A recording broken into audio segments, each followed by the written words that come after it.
Hello बच्चों।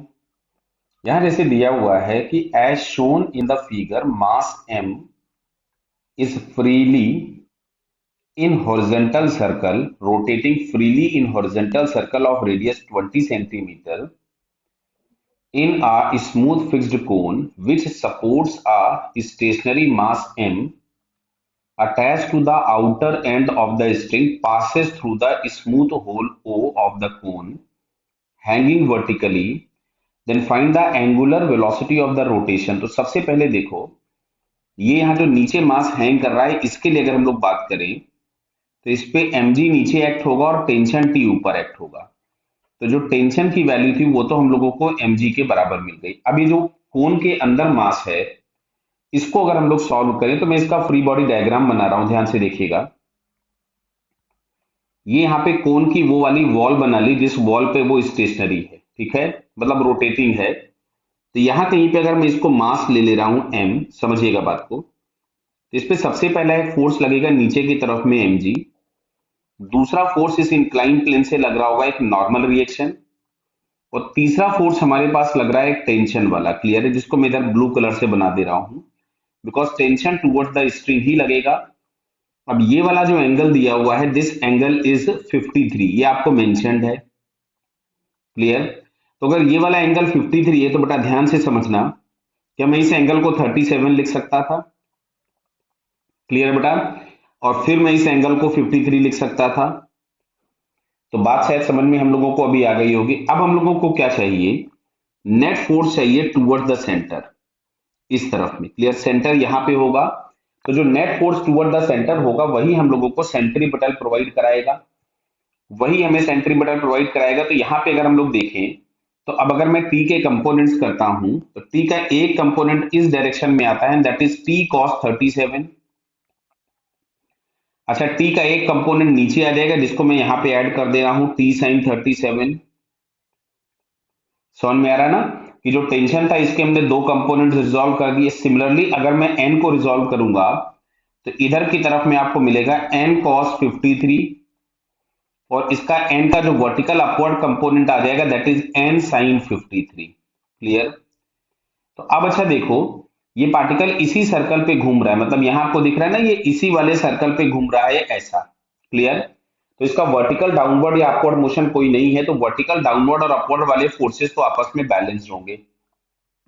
तो मैं अगर उसके लिए लिखता हूं एन साइन 53, तो साइन 53 हो जाएगा 4/5, टी साइन 37 तो 3/5 प्लस एम जी, बराबर है। ये हम लोगों के पास इक्वेशन नंबर 1 मिल गया, बराबर है।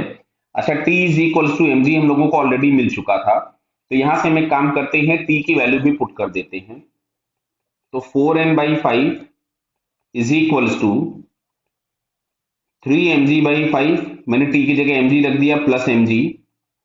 तो यहां से हम लोगों के पास मिलता है, अगर मैं एलसीएम ले लेता हूं तो मिल जाएगा 8mg/5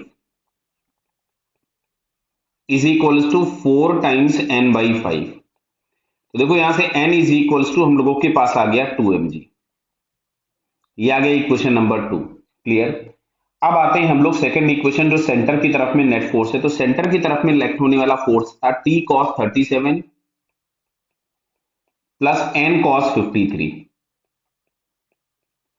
और ये हमें सेंट्रीपिटल प्रोवाइड कराएगा। तो इसको हम लोग लिख सकते थे mass into centripetal acceleration. T की वैल्यू हमारे पास mg थी, और cos 37 हमारे पास होता है 4/5 प्लस एन, एन की वैल्यू हम लोगों को मिल चुकी है 2mg, और cos 53 होता है 3/5 m। और यहाँ पे ओमेगा पूछा गया है, तो सेंट्रीपिटल एक्सेलरेशन की जगह पे हम आर ओमेगा स्क्वायर लिख दें। अदरवाइज हम सेंट्रीपिटल एक्सेलरेशन की जगह पे v²/r भी लिख सकते थे। मैंने सारे m कैंसिल कर दिए, तो चलिए मैं यहां से फिर से लिख देता हूं, it is 4g/5 plus 6g/5 is equals to R. तो रेडियस देखिए इसमें 20 सेंटीमीटर दी थी, हाँ yes, this one is 20 centimetre, तो इसमें रेडियस की जगह मैं 0.2 लिख देता हूं। ये हो गया 0.2 इंटू ओमेगा स्क्वायर, क्लियर है। रेडियस हम लोगों के पास 0.2 है इंटू ओमेगा स्क्वायर। क्या दिख रहा है यहाँ पे 6 प्लस 4 आपके पास हो जाएगा 10g/5 is equal to 0.2 into omega square, इससे हमने इसको 2 कर दिया, तो यहां से मिल रहा है 2 into 10 upon 0.2 is equal to omega square. तो बेटा ये बात तो हमें समझ में अब आ गई। यहां से हम लोग एक जीरो और लगा देंगे, इस 2 से 2 कैंसिल कर देंगे, तो ओमेगा इज इक्वल टू हम लोगों के पास आया 10 रेडियन पर सेकेंड। तो जो एंगुलर वेलोसिटी है दैट इज 10 रेडियन पर सेकेंड। अगर हम ऑप्शन देखें तो 10 रेडियन पर सेकेंड हम लोगों को ये थर्ड वाले ऑप्शन में दिया है, so it's third answer is correct. Okay बेटा, ऑल द बेस्ट।